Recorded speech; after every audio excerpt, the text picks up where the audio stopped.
Lessons learned from building HexBox, Year 1. I've been trying to build HexBox, a local-first hardware server designed to help people own their personal computing needs, for over a year now. I started last July, roughly, but had been thinking about it for even longer. Given all the ups and downs over the last year, I thought it would make sense to pause and reflect on all that I've learned so far. Quality versus quantity. I've noticed that quality and quantity aren't checkboxes. Each is a continuum, two independent axes that you have to manage carefully. I recently stopped making weekly posts. Before that, I managed to upload something to YouTube every week of 2026, except week 5, and did so during the latter part of 2025 too. This totaled to over 30 pieces of content. Forcing myself to post every week kept momentum high. I had to find something useful to say and keep the streak going. However, it came at the cost of quality. Instead of fully focusing on delivering interesting content or on building, I was splitting my attention between both so I could check a box and keep the YouTube algorithm happy. I don't regret the weekly posts at all. They got my shipping muscle strong and killed my proclivity for perfection.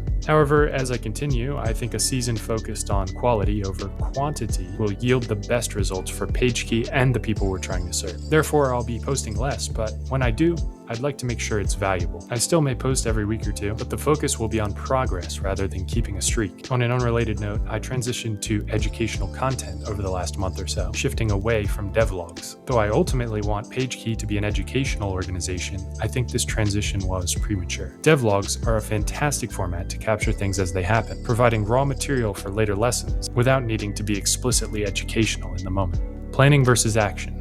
When I started, I was 100% biased toward action. I was inspired by entrepreneurial content, pointing out that most people think and plan but never start. So I started, and in a frenzy, I tried all sorts of things. I dug into running Ollama on a Pi 3B and built a login flow using Wi-Fi and captive portals. When I realized LLMs wouldn't run on a Pi, well, one ran, but no more than 0.1 token per second, I pivoted to using a mini PC as the hardware platform. Sensing a need to spread out and tinker, I rented office space from a friend during the winter months, and again spent many hours building onboarding, controlling Wi-Fi, and implementing an early version of Hex, first in Python, then in Golang.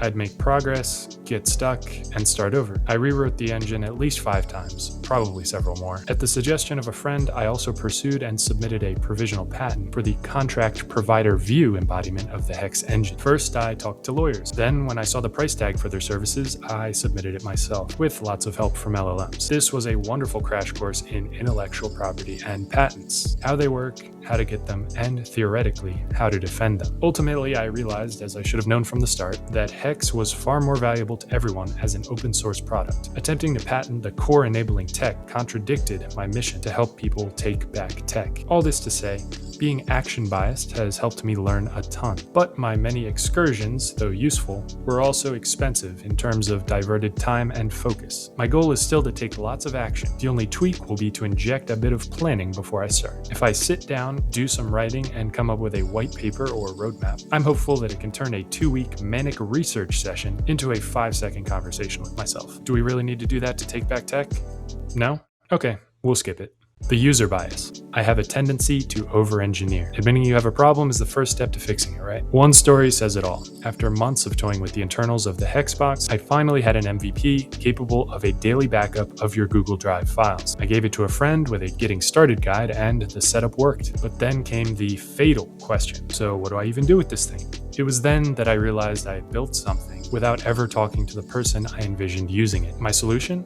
Build for myself, and then find others who share my problems. Hex should automate and standardize local self-hosting, so I don't have to SSH into my home server at 11 p.m. to fix broken cron jobs. I currently self-host GitLab, Ollama, Comfy UI, DocMost, Mattermost, and a handful of other services for business or personal use. I do it all with Podman Compose and cron jobs, which is refreshingly simple when compared to the world of Kubernetes. No offense. However, things inevitably break, and when they do, I have to remember how it all works, log into the server, and dive into the details. This is a problem I think Hex can solve. Next steps. I need to write 2 more documents like this one. First, why take back tech? A bit of a mission statement, a North Star to keep things on track.